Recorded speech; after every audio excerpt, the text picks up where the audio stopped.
ಅವತ್ತು ಈ ವೇದಿಕೆಯಲ್ಲಿ ಆಯಿತು. ಅವತ್ತು ಗೊತ್ತಾಗಿದ್ದೇನಪ್ಪ ಅಂತಂದರೆ ಗುರು ಒಬ್ಬನೇ, ಅವನೆಲ್ಲ ಮೂರ್ತ ಸ್ವರೂಪನಾಗಿರ್ತಾನೆ ಅಷ್ಟೇ. ಇಲ್ಲ ಕಾರಣ ನಮಗೆ ಆಗಲ್ಲ, ನಮಗೂ ರಾಜಕೀಯಕ್ಕೂ ಸಂಬಂಧನೇ ಇಲ್ಲ, ಬೇಜಾರಾಗುತ್ತೆ, ಅದು ಅರಿವೇ ಇಲ್ಲ ಅಂತಂದಾಗ ಇಲ್ಲ ನೀನು ಸುಮ್ಮನಿರು ಅಂತಂದರು. ಆದರೂ ನಮಗೆ ಇಷ್ಟ ಆಗಲಿಲ್ಲ. ಆವಾಗ ತುಂಬ ಜನ ಎಲ್ಲ ಗೊತ್ತಿರೋ ಅಂತಾರೆ, ಎಲ್ಲರೂ ನನ್ನನ್ನು ಕರ್ಕೊಂಬಂದು ಜಿಲ್ಲಾ ಆಸ್ಪತ್ರೆಗೆ ಸೇರಿಸ್ತಾರೆ. ಡಿಸ್ಚಾರ್ಜ್ ಆಯಿತು. ಡಿಸ್ಚಾರ್ಜ್ ಆಗೋಂಥ ಸಂದರ್ಭದಲ್ಲಿ ನಾನು ಒಂದು ಕಡೆ ನಾನು ಪ್ರಶ್ನೆ ಇಟ್ಟು ಕೇಳಿಸಿದೆ. ಉಡುಪಿಯಲ್ಲಿ ನಮ್ಮ ಗುರುಗಳೊಬ್ಬರು ಇದ್ದಾರೆ. ಯಾಕೆಂತಂದ್ರೆ ನಮಗೆ ಅವತ್ತು ಆ 2 ತೆಂಗಿನಕಾಯಿ ನಮಗೆ ಏನು ಅನ್ನಿಸ್ತಾ ಇಲ್ಲ, ಇಲ್ಲಿ ತಗೊಂಡು ಹೋಗ್ಬೇಕು ಅಂತ ತಗೊಂಬಂದು ಇಬ್ಬರು ಮನೆಯಲ್ಲೇ ಇಟ್ಕೊಂಡಿದ್ದೀವಿ. ಅದು ನಮ್ಮನ್ನು ಇವತ್ತಿಗೂ ತಲೆ ಕಾಯ್ತಾ ಇದೆ. ಗುರುಗಳೇ ನಮ್ಮದು ಈ ಥರ ಪರಿಸ್ಥಿತಿ ಆಯಿತು ಅಂದಾಗ, ಆಯ್ತಲ್ಲಯ್ಯ ನೀವು ನಿಮ್ಮ ವೆಂಕಟಾಚಲನೆಲ್ಲ ಕಾದಿದ್ದು ಅಂತ ಅವರು ಹೇಳಿದರು.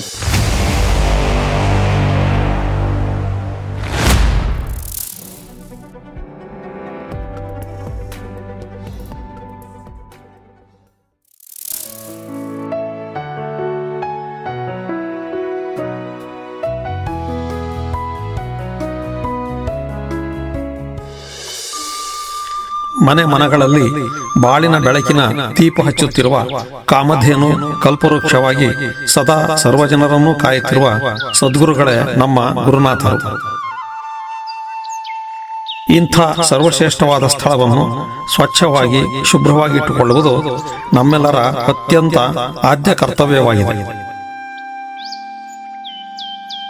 ತಾವುಗಳು ಶ್ರೀ ಗುರುನಾಥರ ವೇದಿಕೆಗೆ ಬರುವಾಗ ಯಾವುದೇ ಹಣ್ಣು ಹಂಪಲು, ಸಿಹಿ ತಿನಿಸುಗಳು, ಇನ್ಯಾವುದೇ ಪದಾರ್ಥಗಳನ್ನು ತಂದರೆ ಅದನ್ನು ಶ್ರೀ ಗುರುನಾಥರ ವೇದಿಕೆಯಲ್ಲಿ ಗುರುಗಳಿಗೆ ಸಮರ್ಪಿಸಿ ಮತ್ತೆ ಅವುಗಳನ್ನು ನಿಮ್ಮ ಮನೆಗೆ ತೆಗೆದುಕೊಂಡು ಹೋಗಿ ಸುತ್ತಮುತ್ತಲಿನವರಿಗೆ ಪ್ರಸಾದ ರೂಪವಾಗಿ ಕೊಡಿ.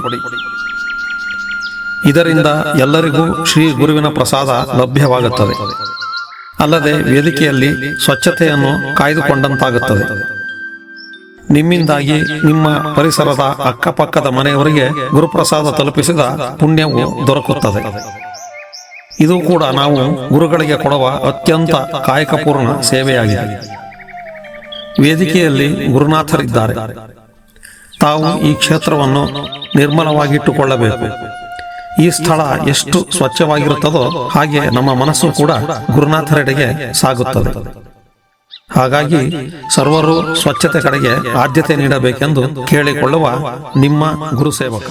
ಯಾಕೆ ವೇದಿಕೆ ಅಂತಾರೆ ಅಂತ ಅಲ್ಲಿರ್ತಕ್ಕಂಥ ಒಬ್ಬರು ಹಿರಿಯರು ತಿಳಿದಂಥವ್ರನ್ನ ಕೇಳಿದೆ, ಸ್ವಾಮಿ ಯಾಕೆ ಇದಕ್ಕೆ ವೇದಿಕೆ ಅಂತಾರೆ, ಅಥವಾ ಬೃಂದಾವನ ರಾಘವೇಂದ್ರ ಸ್ವಾಮಿಗಳಿಗೆ ಯಾವ ರೀತಿ ಬೃಂದಾವನ ಅಂತಾರೆ ಆ ಥರ ಬೃಂದಾವನ ಅನ್ಬೋದಲ್ವಾ, ವೆಂಕಟಾಚಲ ಬೃಂದಾವನ ಅನ್ಬೋದಲ್ವಾ ಅಂತ. ಅದಕ್ಕೆ ಅವರು ತುಂಬ ತೂಕವಾದ ಒಂದು ಮಾತು ಹೇಳ್ತಾರೆ. ಏನು ಹೇಳಿದ್ರು ಅಂದರೆ, ವೇದಿಕೆ ಅಂದರೆ ಅಗ್ನಿಕುಂಡ ಅಂತಕ್ಕಂಥದ್ದು. ಅಂದರೆ ನಿಮ್ಮ ಏನೇ ಕಷ್ಟಗಳು ಬರಲಿ, ಏನೇ ತಾಪತ್ರಯಗಳು ಬರಲಿ, ಇದನ್ನೆಲ್ಲ ಇಲ್ಲಿ ದಹಿಸ್ತಕ್ಕಂಥದ್ದು. ನೀವು ಇಲ್ಲಿ ಏನೇ ನೀವು ಕಷ್ಟಗಳನ್ನು ಕಾರ್ಪಣ್ಯಗಳನ್ನು ನೀವು ಇಲ್ಲಿ ಹೇಳ್ಕೊಂಬಿಟ್ರೆ ಅದು ದಹಿಸಿ ನಿಮಗೆ ಒಂದು ನೆಮ್ಮದಿಯನ್ನು ಕೊಡ್ತಕ್ಕಂಥದ್ದು ಅಂತ ಈ ಮಾತನ್ನು ಹೇಳಿದರು. ಅವತ್ತು ನನಗೆ ಒಂದು ವೈಬ್ರೇಷನ್ ಸ್ಟಾರ್ಟ್ ಆಯಿತು. ಏನು ವೇದಿಕೆ ಅಂದ್ರೇನು, ಅವತ್ತು ನನಗೆ ಕನೆಕ್ಟ್ ಆಗ್ತಾರೆ ನಮ್ಮ ವೆಂಕಟಾಚಲರು. ಅವತ್ತು ಕನೆಕ್ಟ್ ಆದರು. ಇವತ್ತು ಕೂಡ ನಮಗೆ ಇವತ್ತು ಉಸಿರಾಡ್ತಾ ಇದ್ದೀನಿ ಅಂದರೆ ಅವರೇ ಕಾರಣ. ಯಾಕೆಂದರೆ ಅದು ನಿಮಗೆ ಹೇಳ್ತಾ ಬರ್ತೀನಿ ಮುಂದಕ್ಕೆ ಅಂತಕ್ಕಂಥದ್ದು. ಇಲ್ಲಿ ನಾನು 1 ನಿಮಿಷ ಧ್ಯಾನದಲ್ಲಿ ಕುಳಿತುಕೊಂಡೆ. ಎಲ್ಲೋ ಅನುಭವ ಆಗಿದೆಯಲ್ಲ ಇದು ನನಗೆ, ಈ ಥರ ಧ್ಯಾನದಲ್ಲಿ ಕೂತ್ಕೊಂಡದ ಚೈತನ್ಯ ಎಲ್ಲ ಆಗಿದೆಯಲ್ಲ ಅಂತ ನಾನು ಜ್ಞಾಪನಿಸ್ಕೊಳ್ಬೇಕಾದ್ರೆ ನನಗೆ ಮುಕುಂದೂರು ಸ್ವಾಮಿಗಳ ವಿಗ್ರಹದ ಮುಂದೆ ಕೂತ್ಕೊಂಡು ನನಗೆ ಧ್ಯಾನದಲ್ಲಿ ಏನು ಚೈತನ್ಯ ಸಿಕ್ಕಿತ್ತು, ಏನು ನೆಮ್ಮದಿ ಸಿಕ್ಕಿತ್ತು ಅವತ್ತು ಈ ವೇದಿಕೆಯಲ್ಲಿ ಆಯಿತು. ಅವತ್ತು ಗೊತ್ತಾಗಿದ್ದೇನಪ್ಪ ಅಂತಂದರೆ ಗುರು ಒಬ್ಬನೇ, ಅವನೆಲ್ಲ ಮೂರ್ತ ಸ್ವರೂಪನಾಗಿರ್ತಾನೆ ಅಷ್ಟೇ. ರಾಘವೇಂದ್ರ ಸ್ವಾಮಿಗಳು, ಶಿರಡಿ ಸಾಯಿಬಾಬನವರಾಗಿರ್ಬೋದು, ಮುಕುಂದೂರು ಸ್ವಾಮಿಗಳಾಗಿರ್ಬೋದು, ವೆಂಕಟಾಚಲನರಾಗಿರ್ಬೋದು, ಎಲ್ಲರೂ ಗುರುಗಳೆಲ್ಲ ಒಂದೇ, ಆದರೆ ಎಲ್ಲರೂ ಚೈತನ್ಯ ಸ್ವರೂಪಿಯಾಗಿರ್ತಾರೆ. ಅದು ನನಗೆ ಅವತ್ತು ಅರಿವಾಗಿದ್ದಂಥದ್ದು. ತದನಂತರವಾಗಿ ನಾನು ನನ್ನ ಧರ್ಮಪತ್ನಿ ಮಮತಾ ನಾವು ವೇದಿಕೆಗೆ ನಾವು ಪ್ರತಿ ಗುರುವಾರ ಆಗಿರ್ಬೋದು ಅಥವಾ ನಮಗೆ ಬಿಡುವಿನ ವೇಳೆ ಆದಾಗಲೂ ನಾವು ಹೋಗೋದು, ಅಲ್ಲಿ ಧ್ಯಾನದಲ್ಲಿ ಕುಳಿತುಕೊಳ್ಳೋದು, ಅಲ್ಲಿ ಒಟ್ಟು ಹೋಗ್ತಲೇ ಇರ್ತೀವಿ ನಾವಲ್ಲಿ. ಆಮೇಲೆ ಬಾಣವರ್ಗೂ ಅಷ್ಟೇ, ಕೃಷ್ಣ ಯೋಗೇಂದ್ರ ಸರಸ್ವತಿ ವೇದಿಕೆಗೂ ಕೂಡ ನಾವಲ್ಲಿ ಹೋಗ್ತಾ ಇರ್ತೀವಿ. ಹೀಗೆ ನಮಗೆ ಮತ್ತು ನಮ್ಮ ಕುಟುಂಬಕ್ಕೆ ಗುರು ನಮಗೆ ಒಂದು ಚೈತನ್ಯ ಆಗಿ ಅವರ ಆಶೀರ್ವಾದ ನಮಗೆ ಈ ರೂಪದಲ್ಲಿ ಸಿಗ್ತಾ ಹೋಗ್ತದೆ. ನಿಂತ್ಕೊಂಡು ನಮ್ಮೂರ್ನವರೆಲ್ಲ ಇಲ್ಲ ನಿಲ್ರಪ್ಪ ನೀವು, ಯಾಕಂದರೆ ನೀವೆಲ್ಲ ಚೆನ್ನಾಗಿದೆ ನಿಲ್ರಿ ಅಂತ ಭಾರಿ ಬಂದು ತುಂಬ ಹೇಳಿದರು. ನಮಗೆ ಆ್ಯಕ್ಚುಲಿ ರಾಜಕೀಯದ್ದು ಏನೂ ಗೊತ್ತಿಲ್ಲ, ಗಂಧ ಗಾಳಿ ಗೊತ್ತಿಲ್ಲ, ನಮಗೆ ರಾಜಕೀಯದ ಅರಿವೇ ಇರಲಿಲ್ಲ ನಮಗೆ. ಅಂಥ ಸಂದರ್ಭದಲ್ಲಿ ಇಲ್ಲ ನಿಲ್ಲಲೇಬೇಕು ಅಂತಂದಾಗ ನಾವು ವೆಂಕಟಾಚಲನ ವೇದಿಕೆಗೆ ಹೋಗಿ ಅವರ ಹತ್ರ ನಾವು ಬೇಡ್ಕೊಂಡು ಆಶೀರ್ವಾದ ಪಡ್ಕೊಂಡು ಬಂದು ಊರಿನವರು ಕೂಡ ನಮಗೆ ಸಪೋರ್ಟಾಗಿ ನಮ್ಮನ್ನು ಗೆಲ್ಲಿಸ್ತಾರೆ. ಅದು ಆ ಗುರುಗಳ ಆಶೀರ್ವಾದ ಏನೋ ಫಸ್ಟಿಗೆ ನಮ್ಮನೆಯವರು ಗ್ರಾಮ ಪಂಚಾಯತಿ ಅಧ್ಯಕ್ಷರಾಗಿ ಆಯ್ಕೆ ಆಗ್ತಾರೆ. ಅದು ಗುರುಗಳ ಆಶೀರ್ವಾದನೇ, ಅದು 100% ಗುರುಗಳ ಆಶೀರ್ವಾದವೂ ಕೂಡ. ನಂತರವಾಗಿ ಅದು ನಮಗೆ ಅದು ರಾಜಕೀಯನೇ ಇಷ್ಟ ಇರಲಿಲ್ಲ. ತುಂಬ ಒಂದು 5-6 ತಿಂಗಳಾಗುತ್ತೆ. ಅದು ಯಾಕೋ ನಮಗೆ ರಾಜಕೀಯ ಇಷ್ಟ ಆಗೋಕ್ಕೆ ಆಗಲಿಲ್ಲ. ಇಷ್ಟು ಹೊತ್ತಾಗಿ ಬಿಟ್ಬಿಡೋಣ, ಅತ್ತಾಗೆ ರಾಜೀನಾಮೆ ಕೊಟ್ಬಿಡೋಣ ಅನ್ನೋ ಕೂಡ ಮನಸ್ಸು ತುಂಬ ಬಂದ್ಬಿಡ್ತದು. ಆವಾಗ ನಾವು ಎಷ್ಟೋ ಸರಿ ನಮ್ಮ ಕುಮಾರಣ್ಣನ ಹತ್ರನೂ ಮಾತಾಡೋದು, ಇಲ್ಲ ಕಾರಣ ನಮಗೆ ಆಗಲ್ಲ, ನಮಗೂ ರಾಜಕೀಯಕ್ಕೂ ಸಂಬಂಧನೇ ಇಲ್ಲ, ಬೇಜಾರಾಗುತ್ತೆ, ಅದು ಅರಿವೇ ಇಲ್ಲ ಅಂತಂದಾಗ ಇಲ್ಲ ನೀನು ಸುಮ್ಮನಿರು ಅಂತಂದರು. ಆದರೂ ನಮಗೆ ಇಷ್ಟ ಆಗಲಿಲ್ಲ. ಆವಾಗ ನಾವು ನಮ್ಮ ಕುಟುಂಬ ವಿನಯ್ ಗುರೂಜಿಯನ್ನು ಭೇಟಿ ಮಾಡಲಿಕ್ಕೆ ಅಂತ ಹೋದು. ಅವರು ಯಾವುದೋ ತುಂಬ ದೂರದ ಊರಿಗೆ ಹೋಗಿದ್ದರು. ಸುಮಾರು ಹೊತ್ತು ಕಾದು ನಾವು, ಸುಮಾರು ಮಧ್ಯಾಹ್ನ 4 ಗಂಟೆ ತನಕ ಕಾದಂಥ ಸಂದರ್ಭದಲ್ಲಿ ಬಂದರು. ಸುಮಾರು ಜನ ನಮ್ಮಂಗೆ ಭಕ್ತಾದಿಗಳು ತುಂಬ ಜನ ಇದ್ದರು. ಬೆಂಗಳೂರು ಕಡೆಯಿಂದ, ಮುಂಬೈ ಕಡೆಯಿಂದ ಎಲ್ಲ ಬಂದಂಥವ್ರು ತುಂಬ ಜನ ಕಾಯ್ತಾಯಿದ್ರು. ನಾವು ಅಲ್ಲಿ ಒಂದು ಆಶ್ರಮ ಇದೆ, ಆಶ್ರಮದಲ್ಲಿ ಹಾಲಿದೆ, ಅಲ್ಲಲ್ಲಿ ಕೂತಿದ್ದು ಎಲ್ಲರದು ಹೇಳ್ತಾಯಿದ್ರು. ಆಮೇಲೆ ನಮ್ಮ ಸರದಿನೂ ಬಂತು. ಆ ಗುರುಗಳು ನಮ್ಮನ್ನು ಕರೆದು ಆಶೀರ್ವಾದ ಮಾಡಿದರು. ಗುರುಗಳೇ ನಮಗೆ ರಾಜಕೀಯ ನಮಗೆ ಇಷ್ಟ ಆಗ್ತಾಯಿಲ್ಲ ಗುರುಗಳೇ, ನಮಗೆ ಬೇಡ ಅಂತಂದರು. ಅವರು ಫಸ್ಟ್ನೇ ಸರಿ ನಮಗೆ ಏನೂ ಮಾತಾಡಲಿಲ್ಲ. ಮತ್ತೆ ಅಂದರೆ ಅವತ್ತೇ ಅದು 3 ಸರಿ ಭೇಟಿ ಆದ ಅವತ್ತೇ. 2ನೇ ಸರಿನೂ ಅವರು ಫಸ್ಟ್ನೇ ಸರಿ ಹೋದಾಗ ನಮ್ಮನೆಯವರಿಗೆ ಸೀರೆಯನ್ನು ಕೊಟ್ಟು ಆಶೀರ್ವಾದ ಮಾಡಿದರು. 2ನೇ ಸರಿ ಮತ್ತೆ ಇನ್ನೊಂದು ಕಡೆ ಹೋದಾಗ ಸಿಕ್ಕಿದ್ರು. ಮತ್ತೆ ಗುರುಗಳೇ ಅವರು ಮತ್ತೆ ಸುಮ್ಮನಿದ್ರು. ಮತ್ತು ಚಾಕ್ಲೇಟನ್ನು ಕೊಟ್ಟು ಮತ್ತೆ ಆಶೀರ್ವಾದ ಮಾಡಿದರು. ಗುರುಗಳೇ ನಮ್ಮದು ಈ ಥರ ಪರಿಸ್ಥಿತಿ ಆಯಿತು ಅಂದಾಗ, ಆಯ್ತಲ್ಲಯ್ಯ ನಿಮ್ಮ ವೆಂಕಟಾಚಲನೆಲ್ಲ ಕಾದಿದ್ದು ಅಂತ ಅವರು ಹೇಳಿದರು. ಕಾಪಾಡ್ತಾರೆ ಹೋಗ, ಯಾಕೆ ತಲೆ ಕೆಡಿಸಿ ಅಂತೀಯ ಹೋಗು ಅಂತ ಇಷ್ಟೇ ಹೇಳಿದ್ದು ಅವರು. ರಾಜಕೀಯ ಬೆಳವಣಿಗೆ ಆಯಿತು. 2 ವರ್ಷ ಅವರು ಅಧ್ಯಕ್ಷರಾಗಿ ಕೆಲಸ ಮಾಡ್ತಾರೆ. ಆ 2 ವರ್ಷ ಅಧ್ಯಕ್ಷರ ಕೆಲಸ ಸಂದರ್ಭದಲ್ಲಿ ನನಗೆ ಒಂದು ಆಕ್ಸಿಡೆಂಟ್ ಆಗ್ತದೆ. 2022 ಮೇ 20ನೇ ತಾರೀಕು ನನಗೆ ಆಕ್ಸಿಡೆಂಟ್ ಆಗ್ತದೆ. ಸುಮಾರು ನಾನು ಬೆಳಿಗ್ಗೆ 10 ಹೊರಟು ಬಾಣೂರದ ಆಸೆ ಹೋಗ್ಬೇಕಾದ್ರೆ ಸಕ್ರಪಟ್ಟಣಕ್ಕೆ ಹೋಗುವಂಥ ಸಂದರ್ಭದಲ್ಲಿ ಯಾಕೆ ಹೋಗ್ತಾ ಇದ್ದೆ ಅಂದರೆ, ಶ್ರೀ ಕಾಳಹಸ್ತೇಶ್ವರ ಸ್ವಾಮಿ ದೇವಸ್ಥಾನ ಧರ್ಮಸ್ಥಳದ ಧರ್ಮೋತ್ಥಾನ ಟ್ರಸ್ಟ್ನವರು ಮತ್ತು ನಾವು ಕಾಳಹಸ್ತೇಶ್ವರ ಸೇವಾ ಸಮಿತಿಯವರು ಕೂಡ ಟೈಅಪ್ ಆಗಿ ಆ ದೇವಸ್ಥಾನವನ್ನು 900 ವರ್ಷಗಳ ಇತಿಹಾಸ ಇರತಕ್ಕಂಥ ದೇವಸ್ಥಾನವನ್ನು ಜೀರ್ಣೋದ್ಧಾರ ಮಾಡ್ತಾ ಇರ್ತಾರೆ. ನಾನು ಅಲ್ಲಿ ಸೆಕ್ರೆಟರಿಯಾಗಿ ಕೆಲಸ ಮಾಡ್ತಾಯಿದ್ದೀನಿ ಇವತ್ತು ಕೂಡ.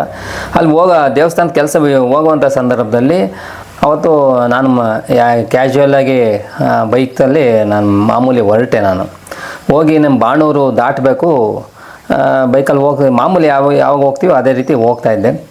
ಅವತ್ತು ಇಲ್ಲಿ ನಮ್ಮ ಗುಬ್ಬೇಹಳ್ಳಿ ತಾಂಡ್ಯದಲ್ಲಿ ಗೋಧಿ ಸಸಿ ಹಬ್ಬ ಅನಿಸುತ್ತೆ ಅವತ್ತು. ಆವಾಗ ಅವ್ರ ನೆಂಟರು ಹುಡುಗ ಅವನು ಗೋಧಿ ಸಸಿ ಹಬ್ಬಕ್ಕೆ ಬಂದನು. ಅವನು ಬೆಳಿಗ್ಗೆನೇ ಕುಡಿದ್ಬಿಟ್ಟಿದ್ದಾನೆ. ಮಾಮೂಲಿ ಕುಡಿದ್ಬಿಟ್ಟಿದ್ದ ಫುಲ್ ಕುಡ್ದಿದ್ದ ಅನಿಸುತ್ತೆ. ಬಾಣೂರಿನ ಬ್ರಿಡ್ಜ್ ಅದು ಹೊಡೆದಂಥದ್ದು. ನಾನು ಮಾಮೂಲಿ ಹೆಲ್ಮೆಟ್ ಹಾಕಿದ್ರು ಕೂಡ ಹೆಲ್ಮೆಟ್ ಹಾಕಿದ್ದೆ, ಅದು ಕ್ಲಿಪ್ ಹಾಕಿರಲಿಲ್ಲ. ಮಾಮೂಲಿ ಕ್ಲಿಪ್ ಹಾಕಲ್ಲ, ಕ್ಲಿಪ್ ಹಾಕಿದ್ರೆ ಹೆಲ್ಮೆಟ್ ಬಿದ್ದೋಯ್ತು. ಅವ್ನು ಹೊಡೆದಿದ್ದು ರಭಸಕ್ಕೆ ಏನಾಯಿತು, 10 ಅಡಿ ಮೇಕಾರ್ದೆ. ಯಾಕಂದರೆ ಟೈರಿಗೆ ಹೊಡೆದ್ನಲ್ಲ, 10 ಅಡಿ ಮೇಕಾರಿ 45 ಅಡಿ ಕೆಳಗೆ ಬಿದ್ದೆ. ಎಷ್ಟು ಫೋರ್ಸ್ ಇರುತ್ತೆ ಯೋಚನೆ ಮಾಡಿ ನೀವು. 45 ಅಡಿ ಕೆಳಗೆ ಬೀಳೋದು ಅಂದರೆ ಒಬ್ಬ ಮನುಷ್ಯ 60-70 kg ಇರ್ತಕ್ಕಂಥ ಮನುಷ್ಯ ಕೆಳಗೆ ಬೀಳೋ ಫೋರ್ಸಿಗೆ ಎಷ್ಟು ಫೋರ್ಸ್ ಇರುತ್ತೆ ಹೇಳ್ರಿ.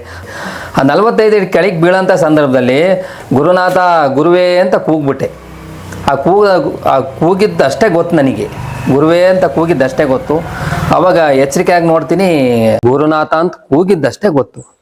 ನೋಡ್ತೀನಿ ಇಲ್ಲಿ ಹಾಸಿಗೆ ಮೇಲೆ ಬಂದು ಬಿದ್ದುಬಿಟ್ಟಿದ್ದೀನಿ. ಆಮೇಲೆ ಯಾಕೋ ಕೈ ನೋಯ್ತಾಯ್ತಲ್ಲ, ಕೈ ಎತ್ತಕ್ಕೆ ಗೊತ್ತಾಯ್ತಲ್ಲ ಅಂತ ನೋಡ್ತೀನಿ. ನನ್ನ ಅರ್ಧ ಅಡಿ ಸ್ವಲ್ಪ ಇದರಲ್ಲಿ ಬಂಡೆ ಇತ್ತು, ಆ ಬಂಡೆಗೆ ಟಚ್ ಆಗಿ ನಂದು ಬಲಗೈ ಮುರಿದೋಗ್ಬಿಟ್ಟಿತ್ತು. ನೋಡ್ತೀನಿ ಹಾಸಿಗೆ ಮೇಲೆ ಬಿದ್ದುಬಿಟ್ಟಿದ್ದೀನಿ. ಆಮೇಲೆ ಯಾರೋ ವೇಸ್ಟ್ ಹಾಸಿಗೆ ಎಸ್ತಿದ್ರು ಅನಿಸುತ್ತೆ, ಅದ್ರ ಮೇಲೆ ಬಿದ್ದಿದ್ದೀನಿ. ಆಮೇಲೆ ಯಾಕೆ ನೋಡ್ತೀನಿ, ಹೆಂಗೆ ಬಂದೆ, ನಾನು ಬೈಕಲ್ಲಿ ಹೋಗ್ತಾ ಇದ್ದೆ, ಇಲ್ಲಿಗೆ ಹೆಂಗೆ ಬಂದೆ?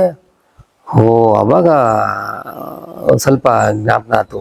ಬಂದು ಕಾರ್ನನ್ನು ಗೊತ್ತು, ಗುರುನಾಥ ಅಂತ ಕೂಗಿದ್ದಷ್ಟೇ ಗೊತ್ತು.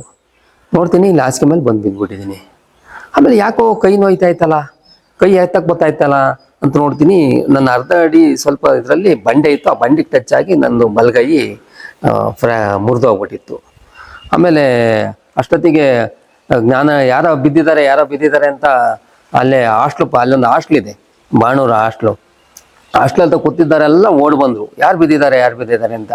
ಅವಾಗ ಅವರೆಲ್ಲ ನಮಗೆ ಗೊತ್ತಿದ್ದಾರೆ, ಅವಾಗ ಜ್ಞಾನಣ್ಣರು ಬಿದ್ದಿದ್ದಾರೆ ಅಂತ ಎಲ್ಲರೂ ಓಡ್ ಬಂದು ನನ್ನನ್ನು ಎತ್ತಿ ಅಲ್ಲೊಂದು ಕಾರು ಹೋಗ್ತಾ ಇತ್ತು, ನಮ್ಮ ಗೊತ್ತಿರೋ ಅಂತಾರೆ ಅಶೋಕಣ್ಣಂದು, ನಮ್ಮ ಗೆಳೆಯ ಅಶೋಕಂದು ಕಾರು ಆ ಬ್ರಿಡ್ಜ್ ಹತ್ರ ಹೋಗ್ತಿದ್ರು. ಎಲ್ಲ ನಿಲ್ಲಿಸಿ ಆ ಕಾರೊಳಗೆ ಹಾಕೊಂಡು ನನ್ನನ್ನು ನಮ್ಮೂರಿನ ಕುಮಾರಣ್ಣ ಆಗಿರ್ಬೋದು, ನಮ್ಮ ವಾಟರ್ ಮ್ಯಾನ್ ಸತೀಶ್ ಆಗಿರ್ಬೋದು, ತುಂಬ ಜನ ಎಲ್ಲ ಗೊತ್ತಿರೋ ಅಂತಾರೆ, ಎಲ್ಲರೂ ನನ್ನನ್ನು ಕರ್ಕೊಂಬಂದು ಜಿಲ್ಲಾ ಆಸ್ಪತ್ರೆಗೆ ಸೇರಿಸ್ತಾರೆ. ಅಷ್ಟೊತ್ತಿಗೆ ತುಂಬ ಇಡೀ ಊರೇ ಪ್ರಚಾರ ಆಗುತ್ತೆ. ನಿಜವಾಗ್ಲೂ ತುಂಬ ಜಿಲ್ಲಾಸ್ಪತ್ರೆ ತುಂಬ ಸುಮಾರು ಜನ, ಭಯಂಕರ ಜನ ಬಂದಿರ್ತಾರೆ. ಆಸ್ಪತ್ರೆ ತಂದು ಎಮರ್ಜೆನ್ಸಿ ವಾರ್ಡಿಗೆ ಸೇರಿಸಿದ್ರು. ಅವರು ಕೊನೆ ತನಕನೂ ಇದ್ರು ನಮ್ಮ ಜೊತೆನೇ. ಆಮೇಲೆ ಈ ವಿಚಾರ ತಿಳಿದು ನಮ್ಮೂರಿನ ಅರ್ಧ ಜನ ಜ್ಞಾನಣ್ಣಗೆ ಏನಾಯ್ತು ಅಂತ ಅರ್ಧ ಜನ ಇಡೀ ಬಂದರು. ಡಾಕ್ಟ್ರ್ ಯಾಕೆ ಇಷ್ಟೊಂದು ಜನ ಬರ್ತಾ ಇದ್ದೀರಾ, ಅಥವಾ ಪೇಷಂಟಿಗೆ ತೊಂದರೆ ಆಗ್ತಾ ಇದೆ, ಯಾಕೆ ಬರ್ತಾ ಇದ್ದೀರಾ ಅಂತ ಕೇಳಿದ್ರು. ಡಾಕ್ಟ್ರು ಹೋಗಿ ತೊಂದರೆ ಕೊಟ್ಬಿಟ್ರೆ ಅವರಿಗೆ ಅಂತ ಹೇಳಿದ್ರು. ಇವತ್ತು ಹಣಕಾಸಿನಲ್ಲಿಲ್ಲ, ಜನನಾರ ಸಂಪಾದನೆ ಮಾಡಿದ್ದೀನಲ್ಲ, ನಾನು ಒಳ್ಳೆತನ ಎಷ್ಟು ಕಾಪಾಡ್ತಾ. ನಿಜವಾಗ್ಲೂ ಯಾವುದೇ ತುಂಬ ನಾನು ನಮ್ಮ ಊರಿನ ಗ್ರಾಮದ ಜನಕ್ಕೆ ನಾನು ಎಷ್ಟು ಆಭಾರಿಯಾಗಿದ್ರು, ಕೈ ಮುಗಿದು ಹೇಳ್ತೀನಿ, ಎಷ್ಟು ಆಭಾರಿಯಾಗಿದ್ರು ನಾನು ಸಾಲದು ಅಂತ. ನಿಜವಾಗ್ಲೂ ಆ ಅಭಿಮಾನ ಇಟ್ಟಿದಾರಲ್ಲ ನಮ್ಮ ಊರಿನ ಜನಕ್ಕೆ, ಯಾವತ್ತು ನಿಜವಾಗ್ಲೂ ಕೃತಜ್ಞತೆ ನಾನು ಯಾವತ್ತೂ ಸಲ್ಲಿಸ್ತೀನಿ ನಾನು. ಯಾಕಂದ್ರೆ ಇವತ್ತು ಕೂಡ ತುಂಬ ಅಭಿಮಾನ ಇಟ್ಟಿದ್ದಾರೆ ನನ್ನ ಮೇಲೆ ನಮ್ಮೂರಿನ ಜನ. ಅದಕ್ಕೆ ಯಾವತ್ತೂ ನಮ್ಮೂರಿಗೆ ಕೃತಜ್ಞ ಇರ್ತೀನಿ. ಭಗವಂತ ನೀನೇನಾರ ಮತ್ತೆ ನನಗೆ ಜನ್ಮ ಅಂತ ಕೊಟ್ಟರೆ ಇದೇ ಊರಿನಲ್ಲಿ ಕೊಡು ಅಂತ ನಾನು ನಿಜವಾಗ್ಲೂ ಭಗವಂತನಲ್ಲಿ ಕೇಳ್ತೀನಿ. ಅಲ್ಲೂ ಏನೋ ನನಗೆ ಅನ್ಕಾನ್ಷಿಯಸ್ ಆಗೇನಿರಲಿಲ್ಲ, ನಾನು ಇಂಥದ್ದು ಆಗ್ತಾ ಇದೆ, ನೋವಾಗ್ತಾ ಇದೆ ಅಂತ ಹೇಳ್ತಿದ್ದೆ.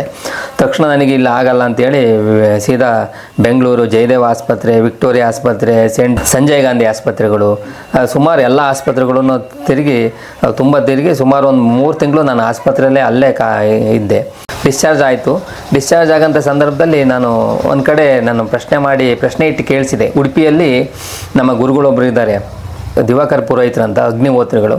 ಅವ್ರ ಹತ್ರ ಗುರುಗಳೇ ಈ ಥರ ನಮಗೆ ತೊಂದರೆ ಆಗ್ತಾಯಿದೆ, ಏನಾಗಿರ್ಬೋದು ಅಂತ ನಾನು ಪ್ರಶ್ನೆ ಇಟ್ಟು ಕೇಳಿದಾಗ, ಇಲ್ಲ ನಿನಗೆ ತೊಂದರೆ ಆಗಿದ್ದು ನಿಜ, ನಾನು ಬಿದ್ದಂಥ ಸಂದರ್ಭದಲ್ಲಿ ನಾನು ಕಾಪಾಡಿದ್ದೆ ಯಾರು ಅಂತ ಮತ್ತೆ ನಾನು ಕೇಳಿದೆ.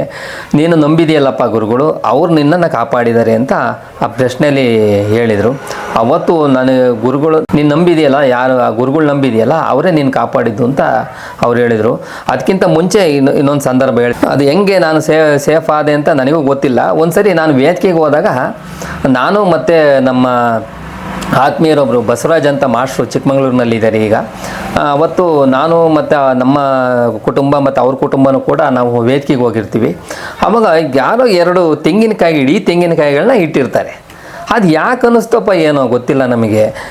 ಇಬ್ಬರು ಸಾರ್ 2 ತೆಂಗಿನಕಾಯಿ ತಗೊಂಡೋಗೋಣ ಸರ್ ಅಂತಂದು, ಅದೇನೋ ನಿಜವಾಗ್ಲೂ ಅದೇನು ಪವಾಡ ಅನಿಸುತ್ತೆ. ಅವತ್ತು ತಗೊಂಬಂದಿದ್ದೆ ನಮ್ಮನ್ನು ತಲೆ ಕಾದಿರೋದು ಅನಿಸುತ್ತೆ. ಅವರು ಕೂಡ ನಮ್ಮ ಮಾಸ್ಟ್ರು ಕೂಡ ಅವರಿಗೂ ಹಾರ್ಟ್ ಅಟ್ಯಾಕ್ ಆಗಿ ಅವರು ಉಳಿದಿದ್ದು ಪವಾಡದಲ್ಲೇ, ನಾನು ಬಿದ್ದು ಇಲ್ಲಿ ಉಳಿದಿದ್ದು ಪವಾಡ. ಯಾಕೆಂದರೆ ನಾವಿಬ್ಬರು ತೆಂಗಿನಕಾಯಿ ತಗೊಂಡೋಗಿ ಇವತ್ತಿಗೂ ಮನೇಲಿ ಇಟ್ಕೊಂಡಿದ್ದೀನಿ. ಅವತ್ತು ಆ ತೆಂಗಿನಕಾಯಿ ನಮ್ಮನ್ನು ತಲೆ ಕಾಯ್ತಾ ಇತ್ತು ಅನ್ನೋದು 100ಕ್ಕೆ 100 ಸತ್ಯ ಕೂಡ. ಯಾಕೆಂತಂದ್ರೆ ನಮಗೆ ಅವತ್ತು ಆ 2 ತೆಂಗಿನಕಾಯಿ ನಮಗೆ ಏನು ಅನ್ನಿಸ್ತಾ ಇಲ್ಲ, ಇಲ್ಲಿ ತಗೊಂಡು ಹೋಗ್ಬೇಕು ಅಂತ ತಗೊಂಬಂದು ಇಬ್ಬರು ಮನೇಲೇ ಇಟ್ಕೊಂಡಿದ್ದೀವಿ. ಅದು ನಮ್ಮನ್ನು ಇವತ್ತಿಗೂ ತಲೆ ಕಾಯ್ತಾ ಇದೆ. ನೋಡ್ರಿ, ಗುರುನಾಥ ಗುರುವೇ ಅಂತ ಕೂಗಿದ್ರೆ ಸಾಕು, ನಮ್ಮನ್ನು ಎಲ್ಲಿದ್ರೂ ಕೂಡ ಬಂದು ಕಾಪಾಡ್ತಾನೆ ಅನ್ನೋದಕ್ಕೆ ಈ ನನ್ನ ಬಿಟ್ಟರೆ ಇನ್ಯಾರೂ ಸಾಕ್ಷಿ ಇರಲಿಕ್ಕೆ ಸಾಧ್ಯವಿಲ್ಲ. ಗುರುವೇ ಸದ್ಗುರುನಾಥ ಅಂತ ಕೂಗದೆ, ಯಾಕಂದ್ರೆ ಬೀಳೋಂಥ ಸಂದರ್ಭದಲ್ಲಿ ಅಷ್ಟೇ ನನಗೆ ಗೊತ್ತಿದ್ದು. ಗುರುವೇ ಸದ್ಗುರುವೇ ಅಂತ ಕೂಗಿದಾಗ ನಾನು ಅನ್ಕಾನ್ಷಿಯಸ್ ಆಗಿ ಅಷ್ಟೇ ಕೂಗಿ ಅನ್ಕಾನ್ಷಿಯಸ್ ಆದೆ. ನಾನು ಕಣ್ಬಿಟ್ಟು ನೋಡಿದಾಗ ಯಾರೋ ನನ್ನನ್ನು ಹಗುರವಾಗಿ ತಂದು ಹಾಸಿಗೆ ಮೇಲೆ ಇಟ್ಟಂಗಾಯಿತು. ಅವತ್ತು ನಮಗೆ ಗುರುಗಳ ಬಗ್ಗೆ ಅಥವಾ ಗುರುಗಳ ನಮ್ಮನ್ನು ಯಾವತ್ತೂ ಕಾಯ್ತಾರೆ ಅಂತಕ್ಕಂಥದ್ದು ನಮಗೆ ಅವತ್ತು ಅರಿವಾಯಿತು. ಯಾಕೆಂತಂದರೆ ಎಂಥ ಸಂದರ್ಭ ಆ್ಯಕ್ಚುಲಿ ಅದು ನೆನೆಸ್ಕೊಳ್ಳೋಕ್ಕೂ ಸಾಧ್ಯ ಇಲ್ಲ. ನಾನು ಅಷ್ಟೇ ಕೆಳಗೆ ಬಿದ್ದು ಬದುಕಿ ಬರಲಿಕ್ಕೆ ಸಾಧ್ಯನೇ ಇಲ್ಲ ಬಿಡಿ. ಅಂತನ್ನ ಕಾದು ಗುರುಗಳನ್ನು ಉಳಿಸಿದ್ದಾರೆ ಅಂದರೆ ಗುರುವಿನ ಪವಾಡ ಎಷ್ಟಿರ್ಬೋದು ಹೇಳಿ. ನೀವು ಎಲ್ಲೇ ಇರಿ, ವೆಂಕಟಾಚಾರ್ಯ ನಾವು ಎಷ್ಟೇ ಕಷ್ಟದಲ್ಲಿ ಗುರುಗಳೇ ಗುರುನಾಥ ಅಂತ ಅಂದ್ಬಿಟ್ರೆ ಸಾಕು, ಅಲ್ಲಿ ಬಂದು ನಮ್ಮನ್ನು ಕಾಪಾಡ್ತಕ್ಕಂಥದ್ದು ಏಕೈಕ ಗುರು ಅಂದರೆ ಗುರುನಾಥರು ಬಿಟ್ಟರೆ ಇನ್ಯಾರೂ ಸಾಧ್ಯನೇ ಇಲ್ಲ. ಅಷ್ಟು ನಮಗೆ ರಕ್ಷಣೆ ಮಾಡ್ತಕ್ಕಂಥದ್ದು. ಗುರುವಿಗೆ ಒಮ್ಮೆ ಶರಣಾಗ್ಬಿಟ್ರೆ ಸಾಕು, ಗುರುವೇ ಗುರುನಾಥ ಅಂದ್ಬಿಟ್ರೆ ಸಾಕು, ಅವರು ನಮ್ಮನ್ನು ಬಂದು ರಕ್ಷಣೆ ಮಾಡೋಕ್ಕೆ ನಿಲ್ತಕ್ಕಂಥದ್ದು. ದಯಮಾಡಿ ಲೈಕ್ ಮಾಡಿ, ಶೇರ್ ಮಾಡಿ, ಸಬ್ಸ್ಕ್ರೈಬ್ ಮಾಡಿ, ಮರೆಯದೆ ಬೆಲ್ ಬಟನ್ ಒತ್ತಿ. ಧನ್ಯವಾದಗಳು.